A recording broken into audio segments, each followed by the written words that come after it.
Are you scared that you might be mastering to the wrong level for your genre? Curious about the levels of different music on Spotify?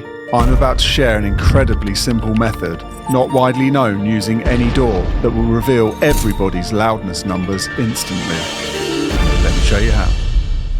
I'm a pro mastering engineer for some of the world's leading artists, so it's important that I know what level everybody is mastering to. But with Spotify saying it should be mastered to -14 LUFS, and on the flip side of that, you have artists like Skrillex mastering to around -4 LUFS. What is right then for the genre that I'm mastering for? So what I'm about to show you is how I found out the true loudness levels of every track that I play on Spotify. And by the end of this video, you'll also know how loud to master your tracks for the genre that you're in so that you stand up to your competition. But before we get into that, I wanted to mention that I've got a live mastering training happening on Monday. If you want to be part of that, if you want to watch that and ask me questions at the end, there is a link in the description below. So back to loudness. Firstly, what we need to do to make the whole of this system work is download a free bit of software. If you're on a Mac, it's called Soundflower.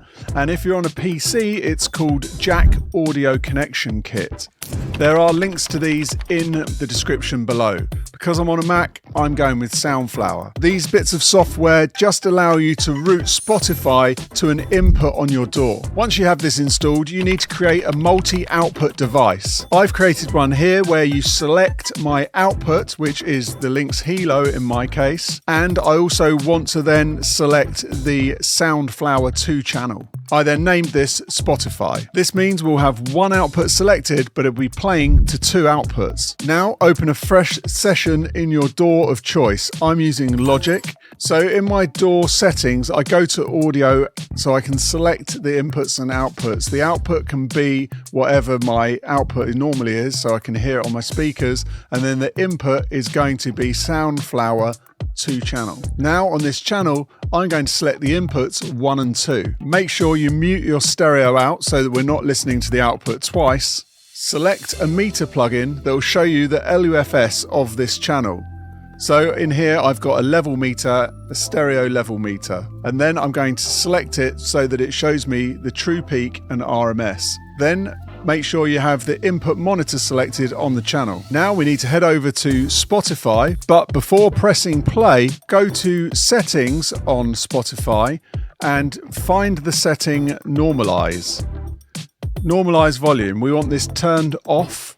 We also want the audio adjust quality turned off, and we want these streaming qualities to be turned as high as you can possibly get them. This will now play the track at a full mastered level when it was uploaded to Spotify, without Spotify doing any kind of level adjustments. Now press play and go back to your DAW. You'll then see the levels from Spotify displayed on your meter plugin. I think you're going to be amazed when you see what levels people are uploading to Spotify, especially all the true peaks that are displayed.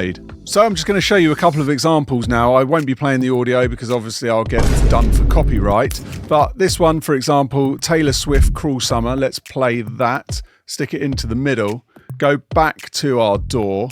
And we can see if I click this, I'm using RMS. It's very similar to LUFS, so don't let that fool you. So here we are. I've got a RMS of around -9.3, 8.3, and then we've got the true peaks that are literally going over by 0.2, 0.3. So you can see that's quite a consistently loud level compared to the -14.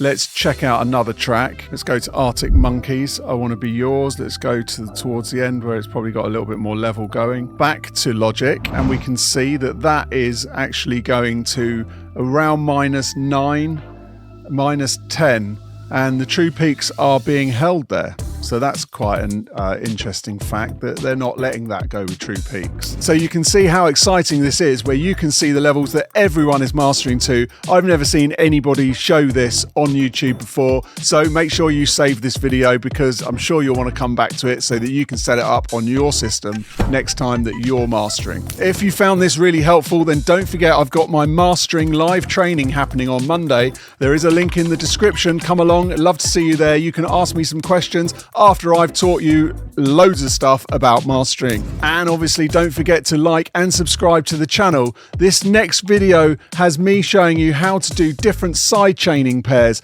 It's really handy to know when you're mixing.